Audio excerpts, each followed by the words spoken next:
Gusto niyo bang gumawa ng magagandang posters or presentations pero walang alam sa design? Well, let me show you Canva. All right, the first thing that we have to do is go to our browser. As you can see on the screen, nasa Google Chrome ako. And let's just type in canva.com here. It'll take us to this page. Kung meron na kayong account na nakalink dito, you just have to log in. If wala pa, mag-sign up. If wala pa, super easy lang mag-sign up. Just fill in the details or even connect your existing email account. And ayun, makakapag-start na kayo mag-design. So in my case, since meron na ako, magsa-sign in ako. And goes like this. Bilang nasa Middle East ako, Arabic ang lumalabas sa Gmail. So, and then mapupunta na tayo sa ating homepage ng Canva. So, let's assume that we are going to create an invitation for for a friend's birthday. So, dito makikita natin here, may mga templates. Ito yung magiging canvas natin, blank canvas, para makapag-start tayo ng design.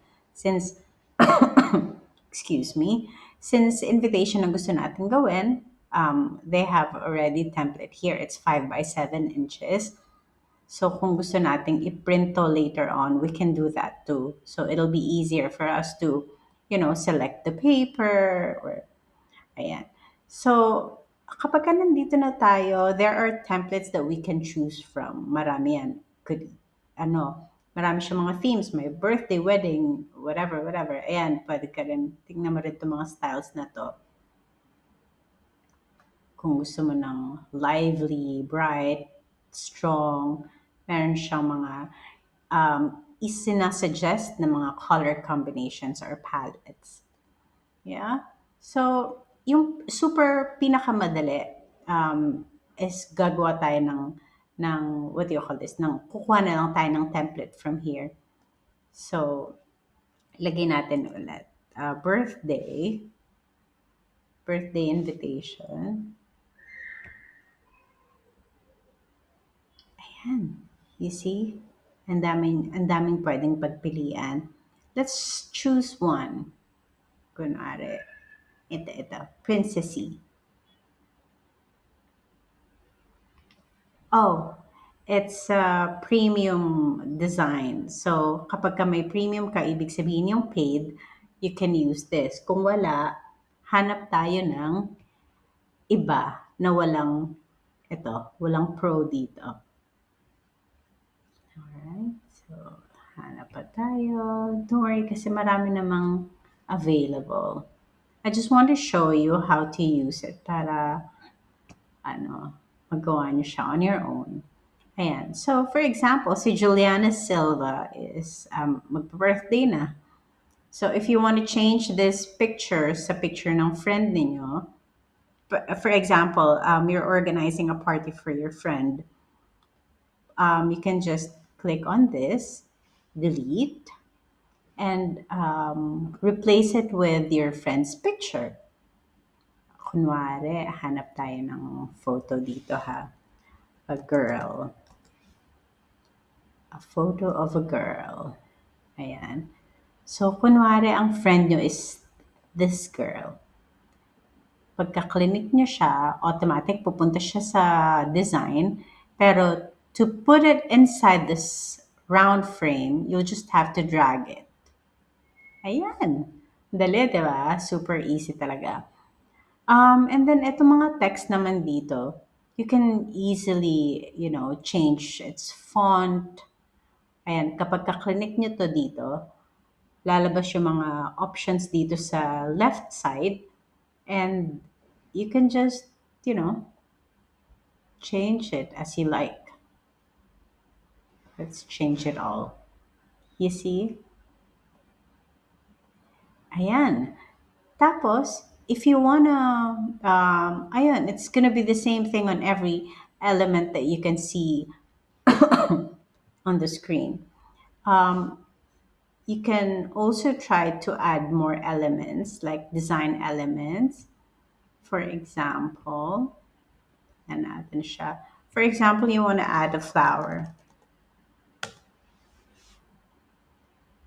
You just type in flower like what I did, and if you want a graphic or a photo, pwede nyo, yan. Maraming options. If you want to change the frame to something flowery, you can do that too. Diba, ang daming option eh. Let's try the graphics. Kasi, ayan. Kaya lang puro naka-premium eh, no? Pero marami, promise, maraming, ayan o, like this one.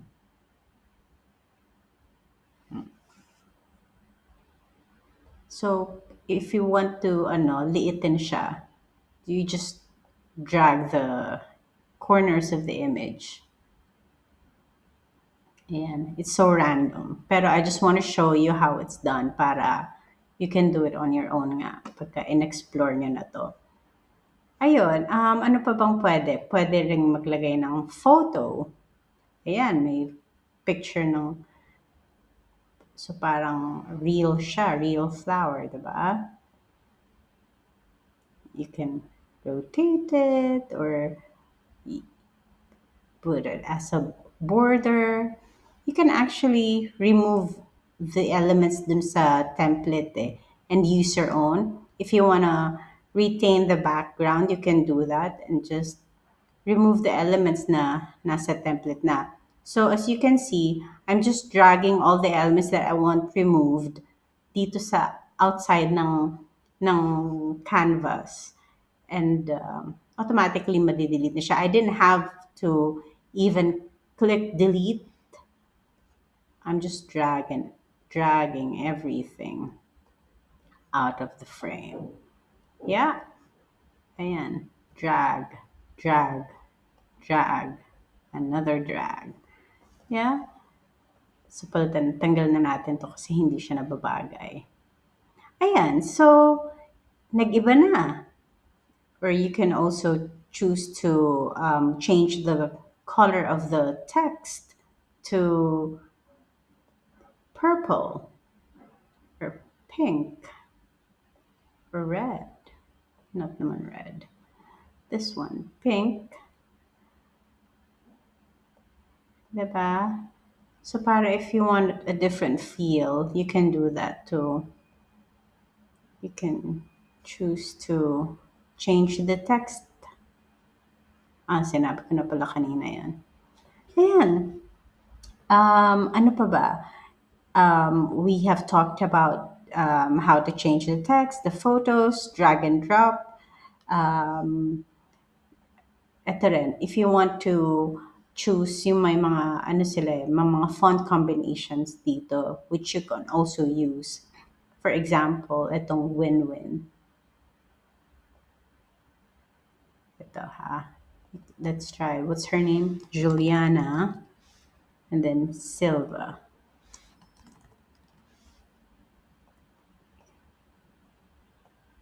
Subunan natin siya. Ayan. Diba? Nag-iba na siya completely. Tingnan na natin tong ano. You see? So just play with it lang using this. As I've mentioned earlier, maraming templates na pwedeng pagpilian. Play around with it. Explore Canva as much as you can. Madami kang madidiscover na bago at exciting. So I hope you like it and I hope you enjoy using it. Ang saya, di ba? So try Canva today and make something creative. All right? Bye!